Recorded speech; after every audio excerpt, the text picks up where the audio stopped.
एक रात रमेश को नींद नहीं आ रही थी। वो बार बार करवट बदल रहा था। काफी देर हो गई थी और रमेश सो ही नहीं पा रहा था। रमेश उठता है और चप्पल पहनकर बाहर सैर पर निकल जाता है। अक्सर गांव में लोग 5 बजे ही उठ जाते हैं, पर उस दिन 6 बजे भी सब सो रहे होते हैं। रमेश को ये बात अजीब तो बहुत लगती है और वो इधर उधर देख भी रहा होता है कि शायद उसे कोई दिख जाए, पर उसे कोई भी दिखाई नहीं देता। दूर दूर तक कोहरा जमा होता है। रमेश उस कोहरे में चला जाता है और कुछ देर बाद उसे एक घूंघट वाली औरत दिखती है। ये इस वक्त दुल्हन, वो भी अकेली? जरा चल कर पूछता हूँ कि क्या चक्कर है। रमेश उस दुल्हन के पास जाता है। उसने लंबा सा घूंघट किया होता है। रमेश उसके हाथों की तरफ देखता है। उसके हाथ बेहद ही खूबसूरत होते हैं और चूड़ियों में तो वो और भी ज्यादा खूबसूरत लग रहे होते हैं। रमेश तो उनको देखता ही रह जाता है। उसके बाद वो उससे धीरे से पूछता है, कौन हो आप और यहाँ ऐसे अकेले? मेरा नाम माया है। मैं इस गांव की नहीं हूँ, पास वाले गांव से हूँ। यहाँ मेरी मौसी रहती है, तो बस मैं तो उससे मिलने आई थी। पर इतनी सुबह? सुबह नहीं, अभी तो रात के 2:30 बजे हैं। क्या?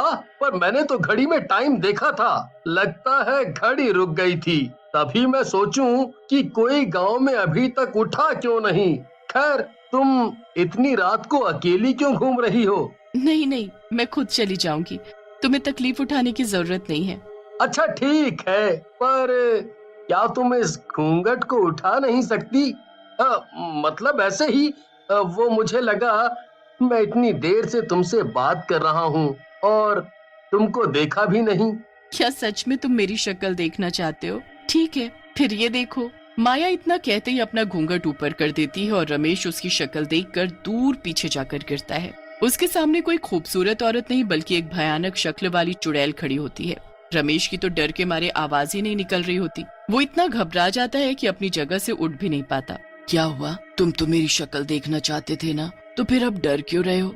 मेरे पास आओ, आओ मेरे पास, फिर तुम्हें मुझसे बिल्कुल डर नहीं लगेगा।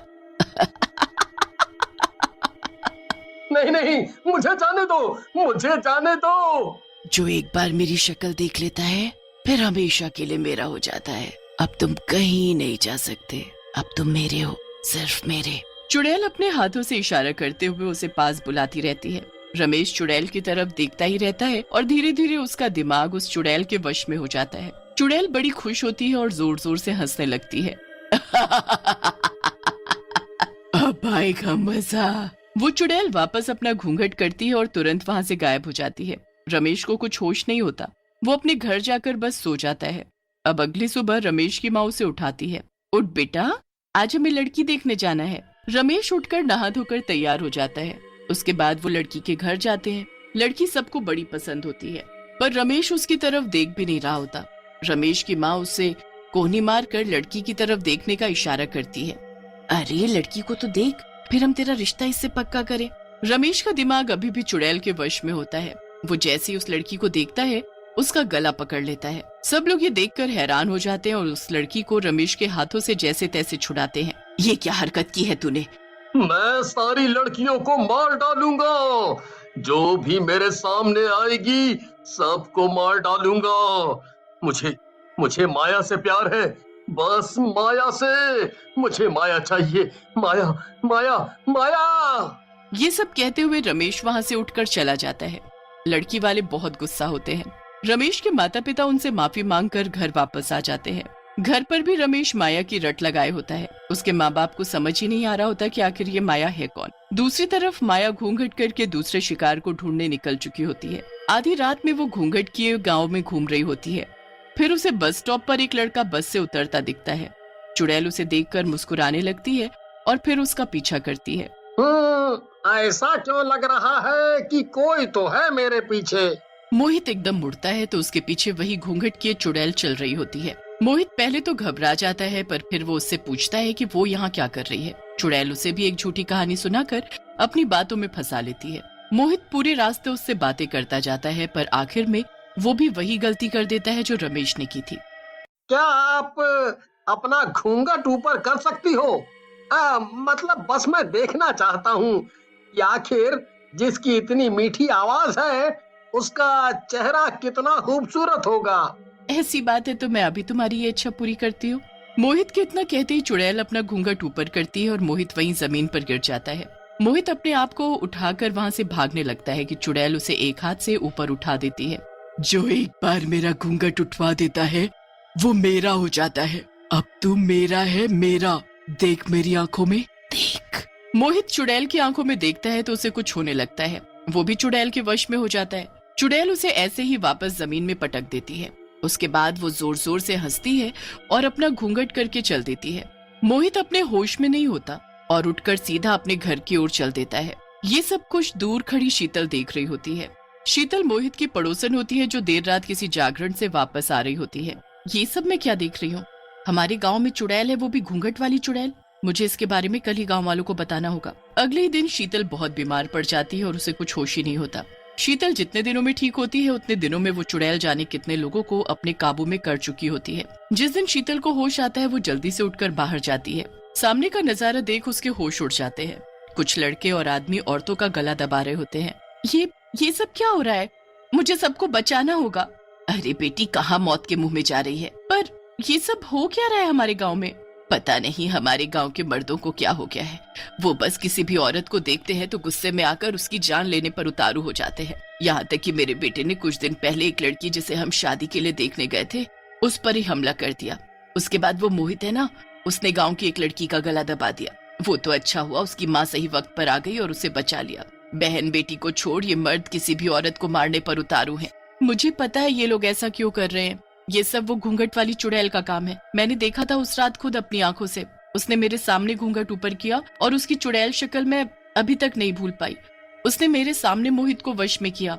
मैं घर आकर किसी को कुछ बता पाती कि मैं खुद ही ऐसी बीमार पड़ी कि मुझे आज होश आया।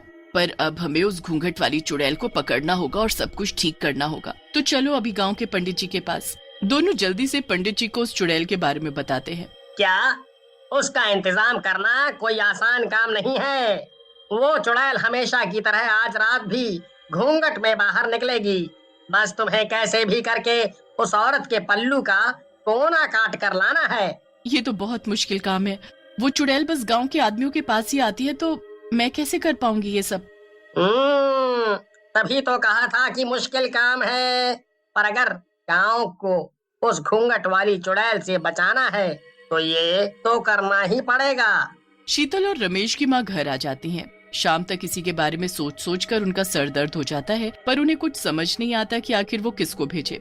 कोई भी चुड़ैल का नाम सुनकर जाने को तैयार ही नहीं होता। फिर शीतल के दिमाग में एक आइडिया आता है। वो रमेश के कपड़े पहनकर और अपने सर पर पगड़ी बांधकर और नकली मूछें लगाकर लड़का बन जाती है और निकल जाती है आधी रात को उस घूंघट वाली चुड़ैल की तलाश में। डर तो उसे बहुत लग रहा होता है, पर वो हिम्मत करके चलती जाती है। काफी देर बाद उसे वो घूंघट वाली चुड़ैल मिल जाती है। वो शीतल के पास आकर उससे बातें करने लगती है। मेरा नाम हरिया है। मेरे पेट में दर्द हो रहा था तो बस मैं टहलने निकला था। अच्छा, तो मैं कुछ मदद करूं? नहीं नहीं नहीं, अब तो ठीक है। चुड़ैल काफी देर तक शीतल को हरिया समझ उससे बातें करती रहती है। शीतल की नजर चुड़ैल के पल्लू पर होती है जिसे उसको काटना होता है, पर उसे समझ ही नहीं आ रहा होता कि वो ये काम कैसे करे। तुम पहले ऐसे आदमी हो जिसने अभी तक मेरी शक्ल देखने को नहीं बोला। शक्ल में क्या रखा है? मुझे तुम्हारी शक्ल देखने में कोई दिलचस्पी नहीं है। शीतल बहुत डर जाती है। चुड़ैल उसे अपनी शक्ल दिखा दे उससे पहले वो अपना पैर अड़ाकर उसे गिरा देती है। आह, ये क्या किया तुमने? मुझे गिरा दिया। चुड़ैल का घूंघट उसके चेहरे से हट जाता है, पर उससे पहले शीतल उसका पल्लू का टुकड़ा काट चुकी होती है। शीतल जल्दी से वहां से भागती है। तभी उसकी पगड़ी गिर जाती है और उसके बाल खुल जाते हैं। मतलब तू लड़का नहीं लड़की है? तूने मुझे पागल बनाया। तेरी ये हिम्मत, मैं तुझे जिंदा नहीं छोड़ूंगी। तू मेरा कुछ नहीं बिगाड़ सकती। तेरा पल्लू का ये टुकड़ा मेरे पास है। अब तू मेरी कैद में है हमेशा हमेशा के लिए। नहीं नहीं नहीं, ऐसा नहीं हो सकता। ऐसा ही है। अब तेरा ये गंदा जादू खत्म। शीतल उस टुकड़े को ले जाकर पंडित जी को दे देती है, जिससे वो गांव के सभी आदमियों को ठीक करता है और फिर उस टुकड़े